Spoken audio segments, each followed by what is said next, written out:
Nationwide today, the big row about the big fella. Should Bale na Blá be cleaned up for the tourists or not? As kids, they survived an air crash in these Irish mountains. Now, as adults, they return from France to the scene of their lucky escape. Kevin McAleer brings us his view of life in inverted commas, as seen through the local papers. And Irish pubs have, of course, become a commonplace around Europe. Could the next wave of opportunity be in Irish food shops abroad? One man is betting on it. Hello and welcome to the programme. And first today, undoubtedly one of the best-loved figures of Irish history is Michael Collins, portrayed in books and in movies indeed as a glamorous and romantic figure. Now you might well suppose that a week-long clean-up of the very spot at which he was shot dead, one of the most hallowed historic sites in the country, would surely be welcomed. But at Bale na Blá in the County Cork, that clean-up meant the arrival of the Gardaí and uproar locally.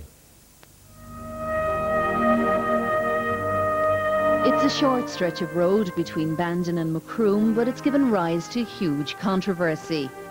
But these days, the arguments are less about who shot Michael Collins and more about who dares cut the grass. The local commemoration committee, who want to leave the site as it is, and historian Father Patrick Tuig, who wants to develop it. They claim to have mandate, which they haven't got. They've no mandate. I am inside private property, and I have permission from the man who owns it to clear his grounds. My purpose is to show the battle positions, which I know in detail. I'm the only one who does know, I'm the expert on it. Every spot on the thing I know. So I'd clear up this, because people from abroad, visitors in this country, they claim they can see nothing where was this battle fought. Well, I can show them where they cleared the scrub.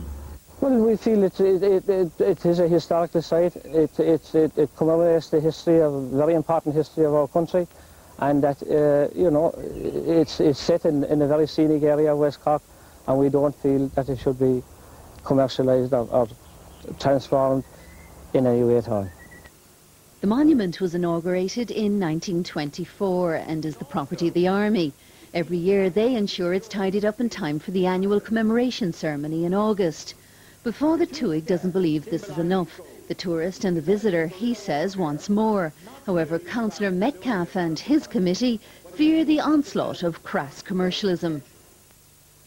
If you turn it into an amenity park, who's going to look after the amenity park and take care of it afterwards? You know, if you take the thing forward from there, you'll probably end up with fast food outlets there, chip vans, ice cream vendors, souvenir stalls, whatever, and we don't think that is appropriate for a historical monument like this. The row entered the public domain in May when Father Tuig and a team of 4 began clearing the land directly opposite the monument. The Fine Gael councillor accused him of decimating the site and called the Gardaí, an accusation which is strongly denied by the priest. I was absolutely devastated with what I saw. I went to the site again on yesterday at about 12 o'clock, and there were 4 men working on the site, cutting the shrubs and trees down with axes and slash hooks. And they informed me that the trees were getting too strong for the implements. They had to cut them down, and they proposed to burn the rest of it. So I contacted the Garda Macroom after that, and I believe the Garda came out there and requested Father Tuig and his team to stop. Would you not seek to approach Councillor Metcalfe and see if at this point in time you could reach a compromise that would suit both camps? That's what the policeman said. Well, you see, it isn't really both camps. I'm a historian trying to preserve history. He's a politician trying to hold his little job. I want to have this a memorial site to both sides in the Civil War. There were Republicans up there fighting down the Free State Army. Accidentally, Collins got hit, and he died here, but he was the most famous man at the time. Therefore, it's a hallowed spot.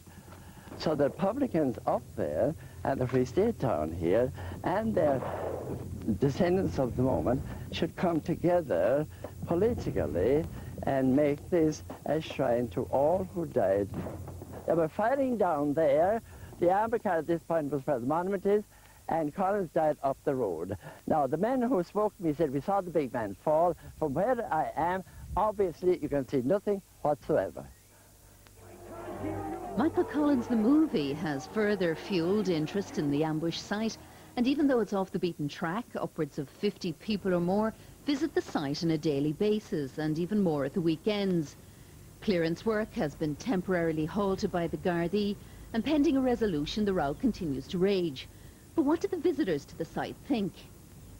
I like the rustic look, but I do feel if there was maybe a little bit more information posted, and maybe tidied up a little bit around the site of the memorial. We finally found it.